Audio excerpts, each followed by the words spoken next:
Chapter number 13 का नाम है द वैल्यू ऑफ वर्क।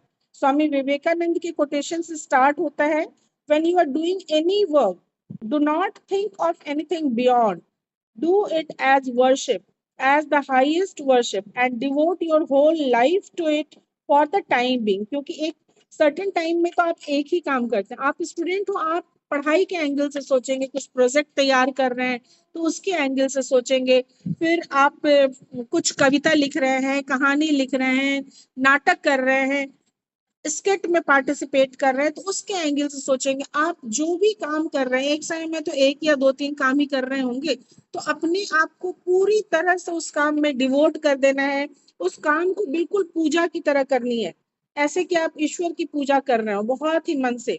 और उस समय तक के लिए, जब तक आपका वो काम खत्म नहीं होता है, अपना पूरा टाइम जो है उस काम में लगाना है, अच्छे से मन से काम करना है। There are only two big questions in this chapter.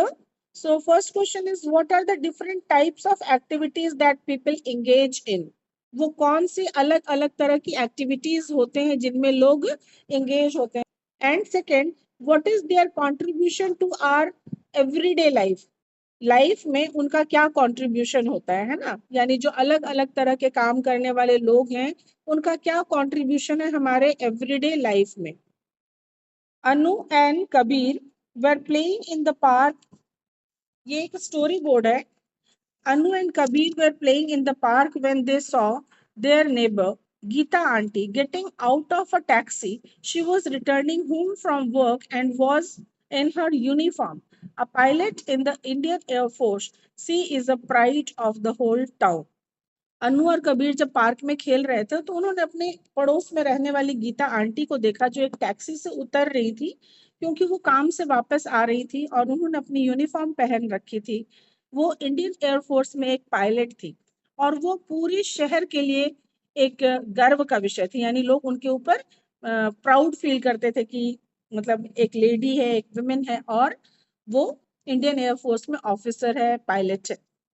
Kabir auntie's uniform looks a lot like the one I saw at your house yesterday, but the color is different. है ना, बच्चे आपस में बात कर रहे हैं कि कबीर आंटी का, वो जो लड़की है वो कह रही है कि कबीर आंटी का यूनिफॉर्म कुछ उसी तरह लग रहा है जैसा मैंने तुम्हारे घर पे देखा था, लेकिन इसका रंग कुछ अलग है।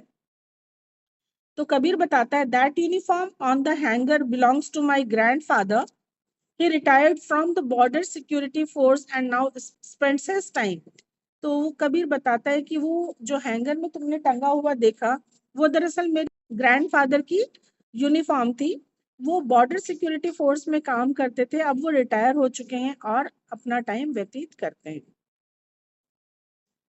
यहाँ पे आप देख सकते हैं बहुत तरह का काम हम लोग देख रहे हैं।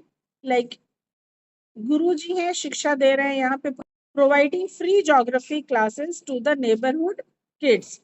एजेड से व्यक्ति है और वो आसपास के बच्चों को ज्योग्राफी की क्लास दे रहे हैं फ्री ऑफ कॉस्ट में। फिर tending to our vegetable garden and running errands for the home.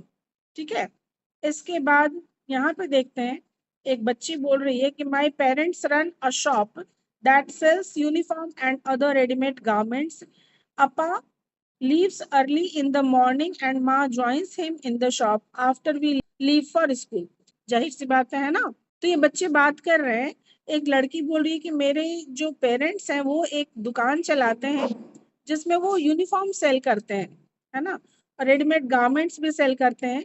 और अप्पा साउथ की लड़की है तो वो बता रही है कि Appa leaves early in the morning, कि पापा जो है वो बहुत सुबह चले जाते हैं और माँ जो है वो हम जब स्कूल चले जाते हैं उसके बाद उसी शॉप में काम करने के लिए जाती है अप्पा के साथ।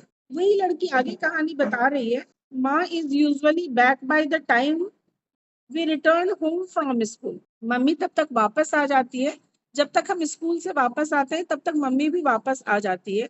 She also contributes to a voluntary group that teachers knitting to women in the community.